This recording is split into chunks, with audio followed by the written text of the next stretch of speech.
जिसने सूरज चांद बनाया, जिसने तारों को चमकाया, जिसने सारा जगत बनाया, हम उस ईश्वर के गुण गाएं, उसे प्रेम से शीश झुकाएं। हम कौन हैं और हम कहाँ से आए हैं, यह प्रश्न सभ्यता के विकास के साथ साथ समानांतर रूप से हमारे अंदर घुमड़ता रहता है। तो आइए ज्ञान गंगा के इस 3 पत्ती कार्यक्रम में इस पर हम प्रकाश डालते हैं कि आखिर पृथ्वी कैसे बनी, सूरज कब बना। इस संबंध में जो वैज्ञानिक दृष्टि से हम विश्लेषण करते हैं तो पाते हैं कि 13.80 यानी 13 अरब 80 करोड़ साल पहले एक बिंदु से सारा ब्रह्मांड फैल गया। बिंदु में विस्फोट होने से यह ब्रह्मांड बना और तारे बने, ग्रह बने, उपग्रह बने, नक्षत्र बने, सब कुछ बनाया, प्रकृति ने बनाया। लगभग 8 से 9 अरब साल पूर्व हमारी आकाश गंगा मिल्की वे जिसे कहा जाता है, उसमें सूरज का अस्तित्व आया और लगभग 5.5 अरब वर्ष पूर्व हमारी धरती अस्तित्व में आई।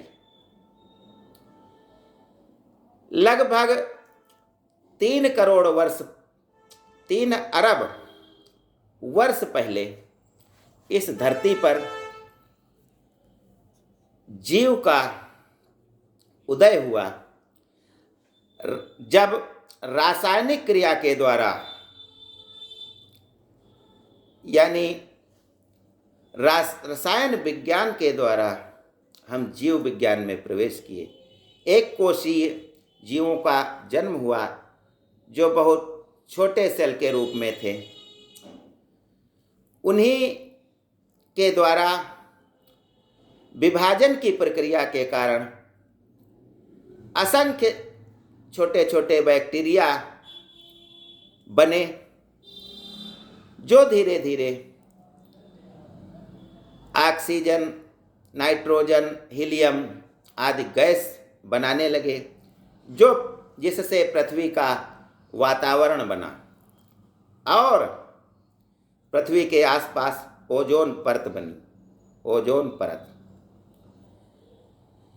ये जीव विन्यास ऐसे ही चलता रहा और लगभग 1 अरब साल पहले इससे बहुकोशीय जीवों का निर्माण शुरू हो गया।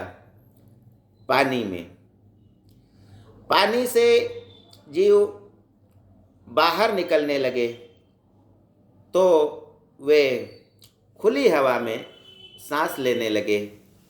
तो ऐसे जीवों का निर्माण हुआ जो पानी के अलावा धरती पर भी रह सकते थे।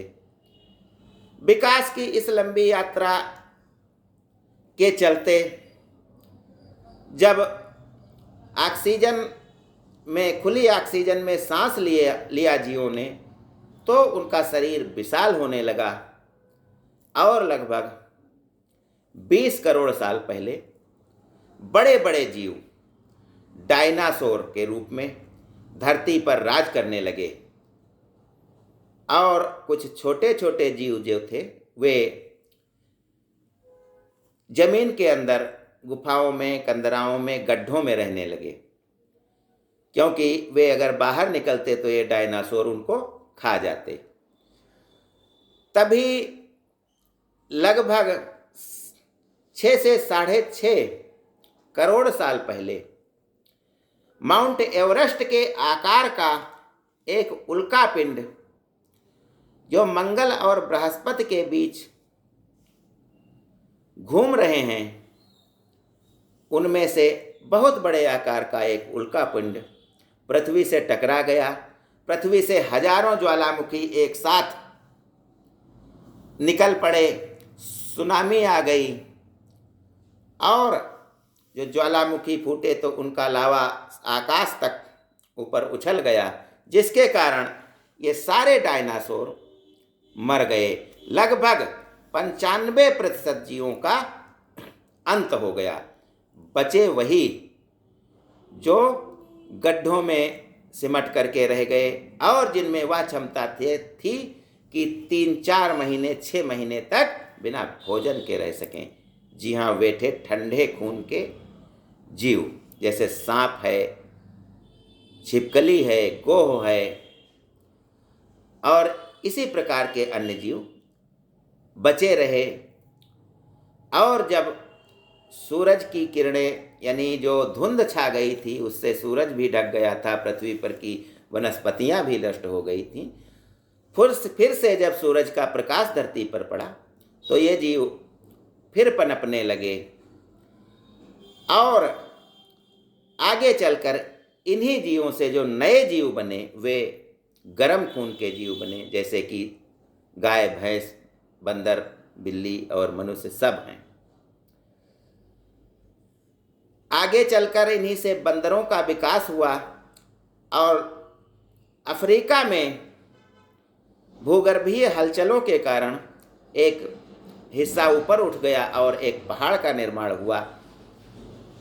अब ये बंदर भूखों मरने लगे, क्योंकि पहाड़ आ जाने के कारण हवाएं आ ही नहीं पाती थीं, बादल आ ही नहीं पाते थे। तो इन्होंने जीवन के लिए संघर्ष करना शुरू किया और वे 4 पैरों के को छोड़ करके धीरे धीरे 2 पैरों के रूप में चलने लगे। फलतः धीरे धीरे मनुष्य का जो जन्म हुआ वह इन्हीं बंदरों से हुआ है, अफ्रीकी बानर। धीरे धीरे आगे जब बढ़ा तो मनुष्य बन गए और सारे संसार के द्वीपों में अपने अपने अस्तित्व के रूप में फैल गए और इन्होंने जंगल में रहकर शिकार करना प्रारंभ कर दिया।